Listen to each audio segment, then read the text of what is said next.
nos policiers manquent de tout. Nazo ebisabino que soki bofuti ba enseignant te bokulia bonne année te. Na bisibino penza na pete. Soki bofuti ba enseignant te bokulia bonne année te ngamu tunakotisa moso ya censure awa initiateur uzalanga. Bofuta batu bongo bovanda bien bosa botika ba makambo na bino boza kolia ba congolais ba kufanzala makambo nde Judas ba wela kina Jésus. Donc batamulaka Judas Nye. Comment nye ici? Bomba. Naloba. Nasakola. Nasanola bango. Donc, makambo ya bino bozolia, ba enseignant bazolia te, nde bomisa Jésus. Botu nanga po nini? Jésus batamula na Judas. Momi moko aye a parfumé makolo ya Jésus. Judas a se retrouvé. Quoi ça? Qu'est-ce qui s'est passé? Judas a lobé baby. Lelo makambo fwe sa nini? Esila. Donc on a prévenir bino. Ta on a bandolo bakamu tunangai. Ezapo aya ko bateke na yope Donc ce bo futi batute le 31 décembre pour que la membre du gouvernement au tenga na bisina. Honorable président, maintenant je passe à la reddition des comptes. Le facteur qui justifie cette loi rectificative de la loi de finances 2024. L'accroissement des recettes est imputable à la prise en compte des 1749 milliards de francs congolais relatifs à la renégociation du contrat 6 communes repartis au titre des royalties à 908 milliards de francs congolais et au titre d'arriérés d'Exim Bank captés sur les ressources exceptionnelles à hauteur de 841 milliards de francs congolais. Les dépenses du budget général sont ventillées comme suit. Dette publique et financière, 2435 milliards de francs congolais. Rémunération, 8448 milliards de francs congolais. Biens, matériels et prestations, 4127 milliards de francs congolais. Transferts et subventions, 4637 milliards de francs congolais. Le ministre de Finances a pour sa part relevé le contexte dans lequel s'est exécutée la loi de finances 2023 ayant impliqué l'exécution budgétaire enregistrée. En 2023, les recettes du budget général ont été réalisées à hauteur de 26 000 milliards, 474,43 milliards de francs congolais sur une prévision de 30 000 milliards, 299,63 milliards de francs congolais, soit un taux de réalisation de 87,38%. Elles comprennent les recettes internes et les recettes extérieures. En ce qui concerne les dépenses, constituées des dépenses du budget général, des budgets annexes et des comptes spéciaux, les dépenses du pouvoir central prévues à 32 000 milliards, 456,78 milliards de francs ont été exécutées à hauteur de 31 000 milliards, 316,23 milliards de francs, soit un taux d'exécution de 96,49%.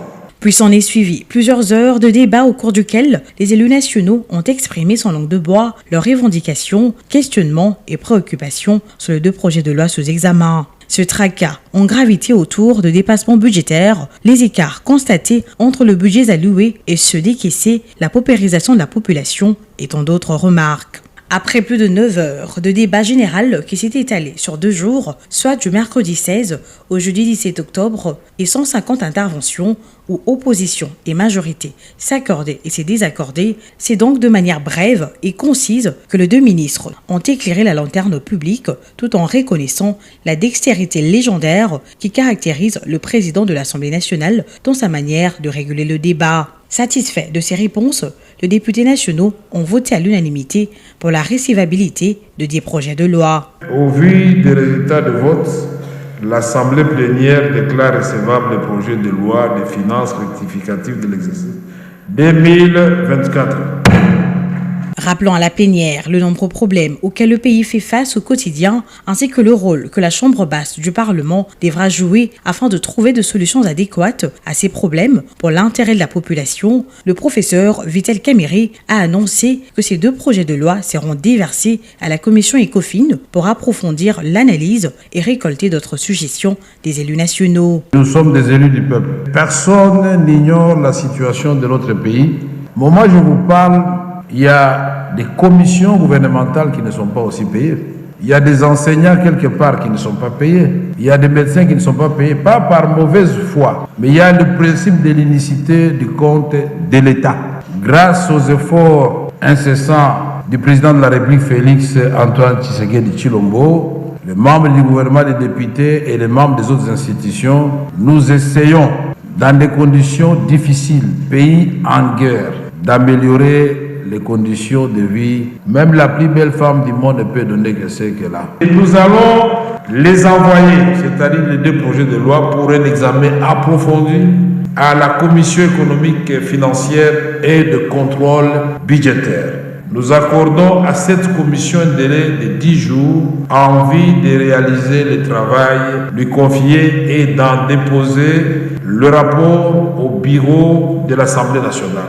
Pour finir, la plénière a statué sur le deuxième point à l'ordre du jour, à savoir la présentation de membres de commissions permanentes et leurs bureaux constitués après consensus de différents groupes parlementaires. Les dés sont ainsi jetés pour que les députés nationaux se penchent maintenant sur l'examen de la loi de finances 2025 en mettant en avant les intérêts du peuple afin de permettre au gouvernement souminois de mettre en œuvre son plan d'action adopté lors de son investiture par l'Assemblée nationale. Des discussions sur le projet de loi des finances 2025 par l'autorité budgétaire, plusieurs acteurs du secteur public approchent les bureaux de l'Assemblée nationale pour plaider sur l'amélioration des crédits alloués à leur secteur respectif. C'est le cas de la ministre d'État, ministre de l'Éducation nationale et Nouvelle Citoyenneté, Raissa Malou, qui a présenté à son tour le mercredi 16 octobre 2024 le plan quinquennal de son ministère. Lequel plan quinquennal, a-t-elle indiqué, est une réponse stratégique aux défis complexes auxquels le système éducatif congolais est confronté. Au président de l'Assemblée nationale, le professeur Vital Kamerhe, la ministre d'État a sollicité l'appui de la plénière pour revoir à la hausse les crédits alloués au secteur de l'éducation. Comme le budget va être débattu au niveau de l'Assemblée, c'était pour plaider pour que le budget pour le ministère de l'Éducation nationale et Nouvelle Citoyenneté, dans sa partie de rémunération, puisse justement avoir quelques efforts, qu'il y ait peu de coupes, que l'on nous donne plus de ressources, de manière à ce que nous améliorons les conditions des enseignants. J'ai eu l'occasion de lui présenter le plan quinquennal du ministère de l'Éducation nationale et Nouvelle Citoyenneté, qui se base sur le plan d'action du gouvernement. Au niveau de ce plan quinquennal, au-delà de l'aspect vraiment du renforcement pour ce qui est des conditions des enseignants, mais aussi l'aspect de formation, il y a un aspect de renforcement de l'administration, et l'honorable président de l'Assemblée nationale a vraiment été très à l'écoute et a bien compris la vision, la mission que nous proposons de déployer pour les 5 prochaines années. Très réceptif à l'exposé de ses membres du gouvernement, le président de l'Assemblée nationale, le professeur Vital Kamerhe, a promis tout son soutien au secteur de l'éducation, base de tout développement dans un pays. Vital Kamerhe a en outre encouragé la Mineta Raissa Malou à s'approcher de son collègue de la jeunesse et éveil patriotique pour harmoniser ensemble sur la formation et l'éducation de la jeunesse. D'autre part, il a salué l'ambition du gouvernement souminois reprise dans le plan quinquennal du ministère de l'Éducation nationale et Nouvelle Citoyenneté qui va permettre la transformation du système éducatif congolais en un pilier central du développement durable et de la prospérité de la RDC. Pour les speakers de la Chambre basse du Parlement, la mise en œuvre de ces plans d'action va aussi renforcer les efforts déjà entrepris par le gouvernement dans les renforcements logistiques de l'éducation, avec notamment la construction des écoles et l'approvisionnement matériel. Vital Kamerhe a insisté sur l'importance de la digitalisation et du retour de 4 langues nationales qui ont fait jadis la fierté du système éducatif congolais.